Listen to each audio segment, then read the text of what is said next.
Hola, hola, buenos días, buenas tardes amigos de la Caja de Pandora. Estamos aquí en una nueva charla con nuestro amigo Jaume Campos. Jaume Campos es un gran terapeuta y formador en educación emocional, autor y comunicador y creador del método DEEP de bloqueo energético emocional profundo. En el 2009 escribe su libro 12 equipajes para un solo viaje, traducido al inglés y al valenciano. En el 2010 y 2011 participa en la New Life Expo.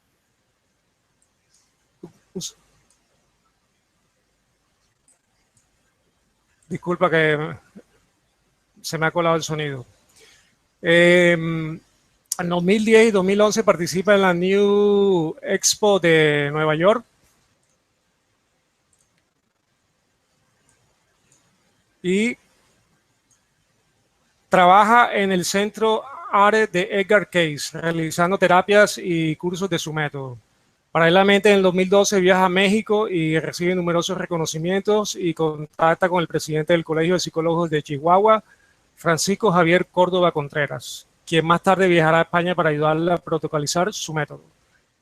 En el 2015 se publica su segundo libro, Educación Emocional, El Principio del Cambio. Aquí se los presento, seguramente ya lo conocen quienes siguen a Yauma personalmente. Pues buenas tardes, Yauma, ¿cómo estás? Muy bien. ¿Qué tal? Muy bien, aquí hemos tenido un poquito de problemas técnicos que por eso hemos tenido un poquitín de retraso, pero ya estamos aquí para compartir una gran tarde, una gran tarde-noche con nuestro amigo y apreciado Jaume Campos. El tema de hoy, el que estamos compartiendo, es la sexualidad, el termómetro de nuestra salud emocional. Eh, pues Jaume, es un tema bastante interesante, muy básico e importante en la vida de todos los seres humanos. Y pues te dejo abrir la temática, a ver por dónde quieres empezar, porque esto tiene mucha tela. Muy bien. Bueno, la verdad es que es algo que practicamos habitualmente y, sin embargo, somos incapaces de hablar mucho de ello, porque tendemos cada uno a recogernos dentro de nosotros y con los recursos que tenemos ir adaptándonos como podemos. La sexualidad es como un examen final de carrera. Estamos siempre con el temor de si estamos a la altura o no estamos o qué es lo que pasa. Entonces, lo que tenemos que tener en cuenta, en principio, es que la sexualidad, el placer, tiene relación con nuestra parte emocional y especialmente con lo que llamaríamos el niño interno, que sería nuestra parte emocional de la infancia, se generó en nuestra infancia, ¿no?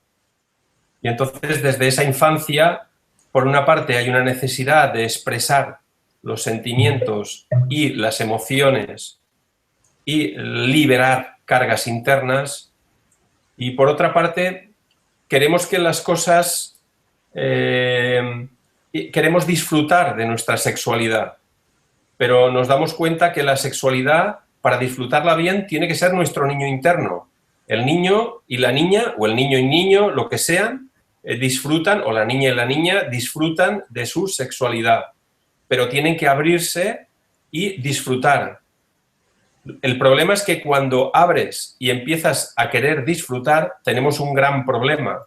Y es que tenemos una serie de conflictos emocionales internos adquiridos, heredados y de creencias que se han colocado también ahí dentro, en nuestro interior, y que de alguna forma cuando abrimos al niño para disfrutar, también sale toda esa parte.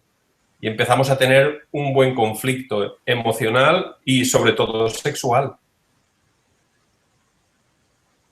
Sí, La, mira, esta introducción que, que has hecho, pues me recuerda mucho a Wilhelm Reich, que tiene una obra bastante amplia. Él es un discípulo, pero opositor de Freud. Y él habla de que habla sobre la teoría sexual, ¿no? Dice que la salud psíquica depende de la potencia orgástica, o sea, de la capacidad de entrega a la excitación sexual durante el acto natural del sexo. Su fundamento es la actitud caracterológica no neurótica de la capacidad de amar. La enfermedad mental es un resultado de las perturbaciones de la capacidad natural de amar y de relacionarse adecuada y satisfactoriamente con los demás. Sí, está claro que la sexualidad define mucho nuestra realidad, de cómo nos expresamos, cómo entendemos, cómo vivimos la vida. Vivir la vida o cada función de la vida y cómo nos relacionamos con nuestra sexualidad es exactamente lo mismo, simplemente por una cosa, porque somos el mismo, la misma persona. Es decir, yo con el mundo, yo con el dinero o yo con cualquier otra cosa. En este momento estábamos hablando de la sexualidad y realmente la sexualidad define muchísimo y sobre todo es necesario que haya una buena educación emocional, que es lo que pretendemos, ¿no? Acceder a una buena educación emocional para aprender a distinguir internamente dentro de nosotros qué es la sexualidad, qué es la afectividad, qué es el cariño, qué es amar. Entonces tenemos que aprender a distinguir para saber exactamente lo que sentimos y lo que nos viene, de dónde viene y cuáles son nuestras necesidades. Tenemos que entender que la sexualidad es un medio de comunicación y además es un medio de comunicación compartido.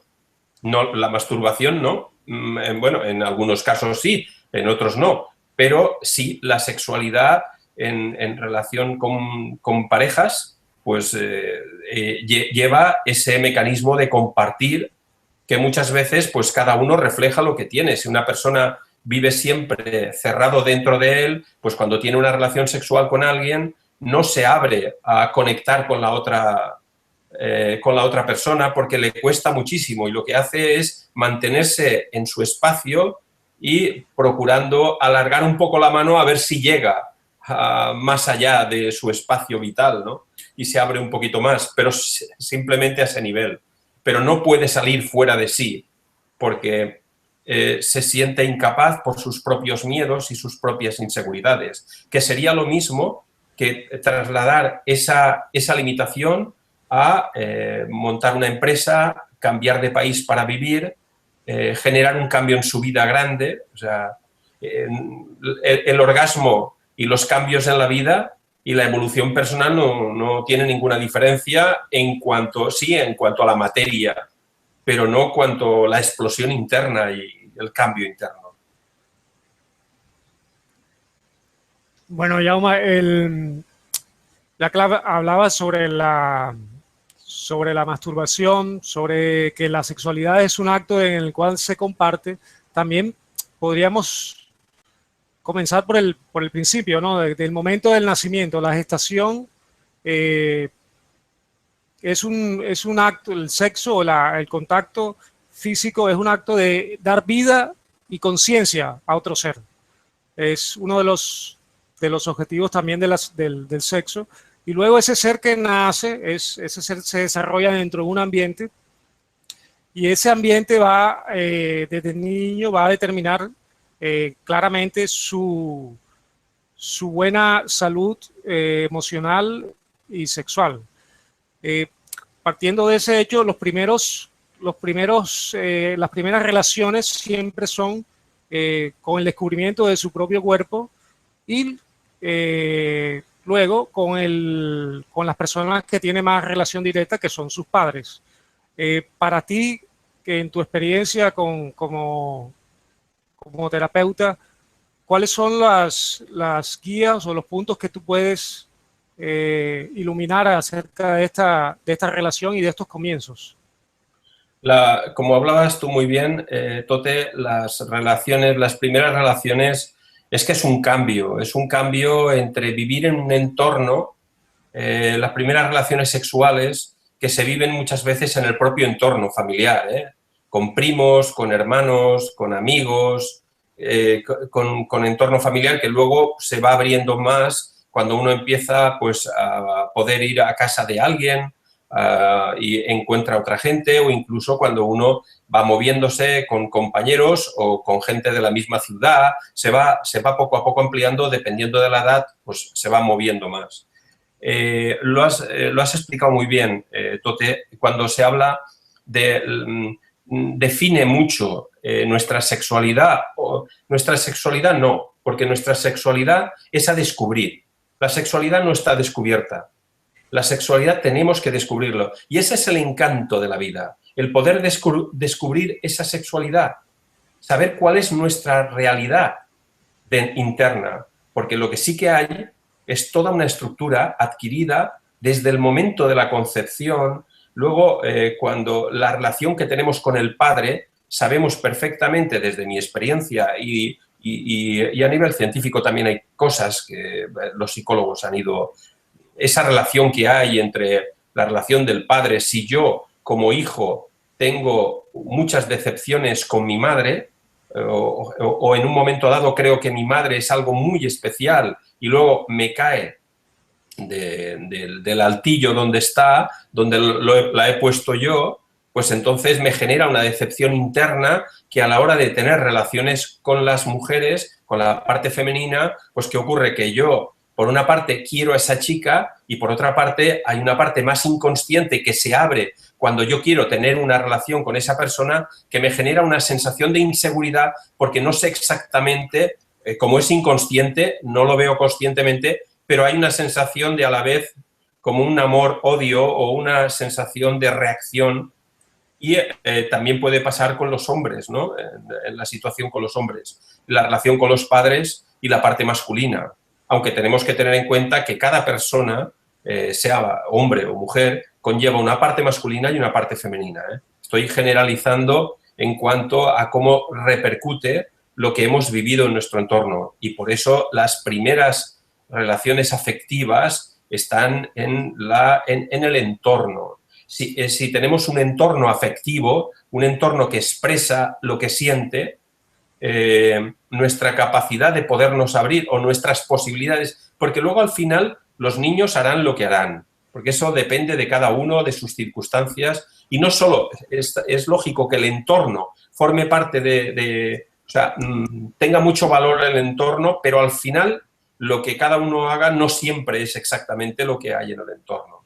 No depende exactamente del entorno, pero sí que en el hecho de que una pareja, un padre y una madre, no se expresen, los niños también van adquiriendo esa parte de la información de no se expresan, pero a veces se van a un rincón y hacen cosas, pero las hacen aparte, no están con nosotros, no se dan ni un beso, o sea, otros están siempre jugando, es que depende. Y esa información sí, también no tiene, también es una información que nos llega. La información más complicada es la información inconsciente, la que no se ve, la que por dentro hay un sentimiento hacia la otra persona, pero por fuera hay una expresión contraria incluso a la sensación de lo que se está sintiendo dentro. Yo te quiero por dentro, pero por fuera pues no me gusta que lleves gafas, y empiezo a decirte cosas y voy como de alguna forma atacándote. Y entonces genero como un cristal entre tú y yo que me impide disfrutar de ti y disfrutar de la vida. Ya. Bueno, sí es importante el tema que apuntaste sobre la energía, y para mí eso es básico en este punto, en el punto de la sexualidad, en el cual somos energía femenina y energía masculina todos, tanto hombres como mujeres. Tenemos, a través de esa entrega de nuestros padres, tenemos la energía femenina y la yin, y la energía masculina yang, con lo cual todos somos hombre y mujer, aunque biológicamente, físicamente, tengamos un carácter físico determinado de hombre o de mujer, pero energéticamente contenemos las dos energías.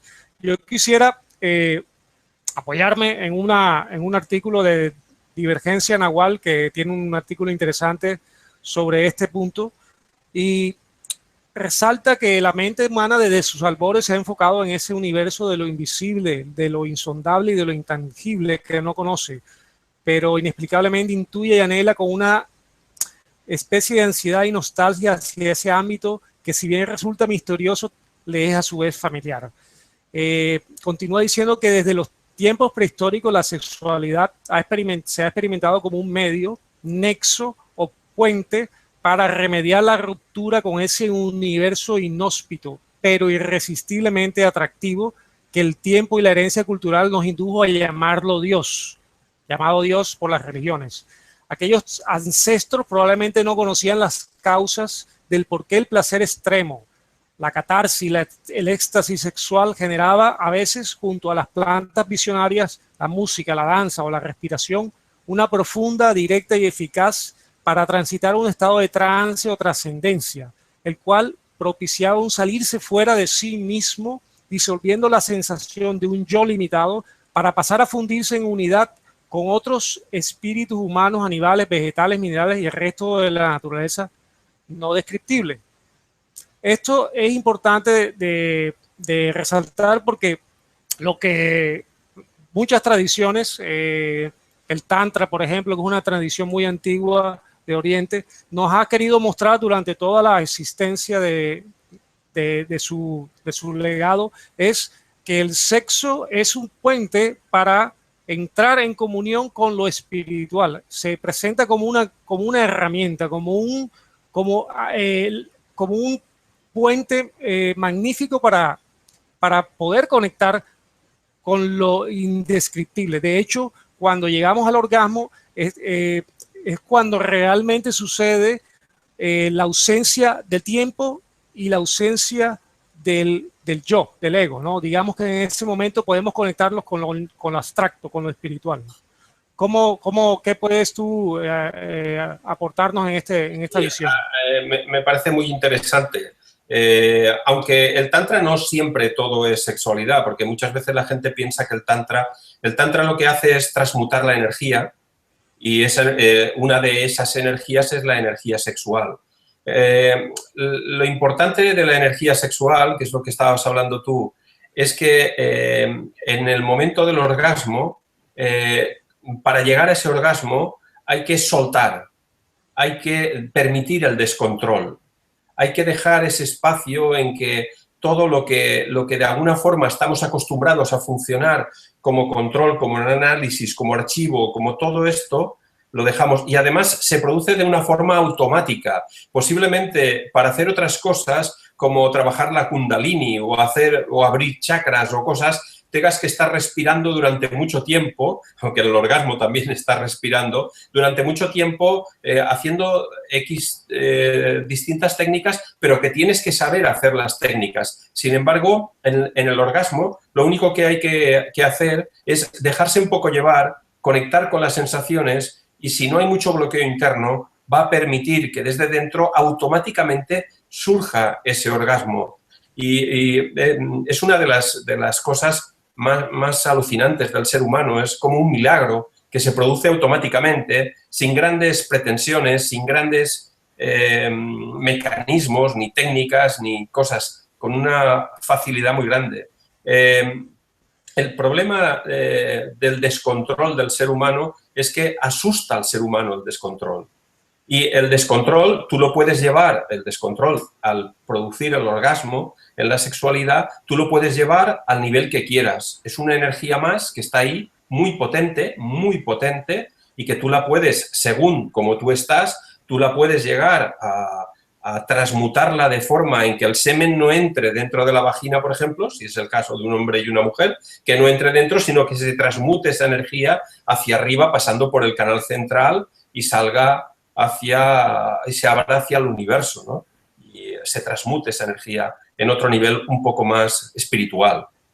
Pero también es importante recalcar esa sexualidad diaria nuestra, esa sexualidad del día a día, del hecho de que nos cuesta muchas veces mejorar esa sexualidad porque nos da vergüenza decirle a la otra persona que me apetece más esto o aquello. También es importante el poder enfrentarse a esa sexualidad diaria de cuál es mi deseo, cuál es mi ilusión, mi imaginación, lo que le contaría o lo que le diría y que no me atrevo, pues porque tengo miedo a a la respuesta o a lo que crea de mí. Como cuando te pones una ropa o un pelo largo, haces cualquier cosa distinta y uno tiene miedo a que le cuenten por la calle, le digan algo, ¿no? Es esa parte de quiero estar ahí y quiero que las cosas no creen conflictos.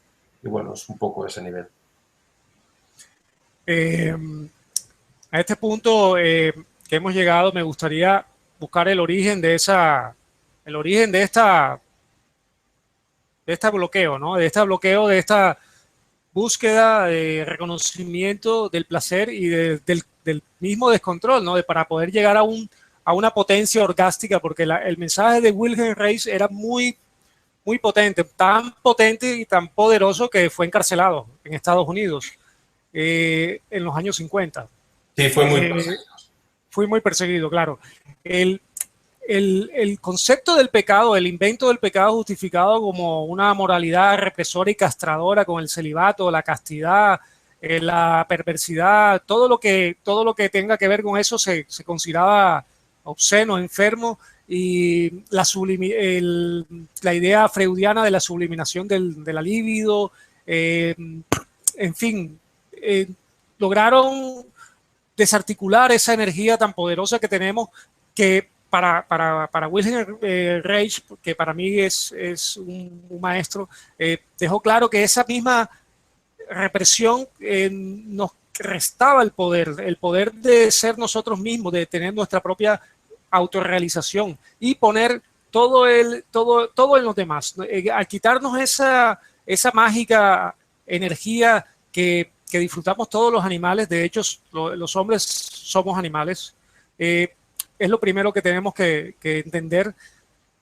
Pasamos a ser, por decirlo de alguna manera, súbditos de las decisiones que toman todos los demás, ¿no? Empezamos a perder nuestra propia autonomía, nuestra propia libertad, y de ahí nace el control, ¿no? Detrás de esta represión sexual hay algo mucho más profundo que hay que estar atentos, porque no es solamente el control religioso, sino que hay un control social y económico detrás de esto.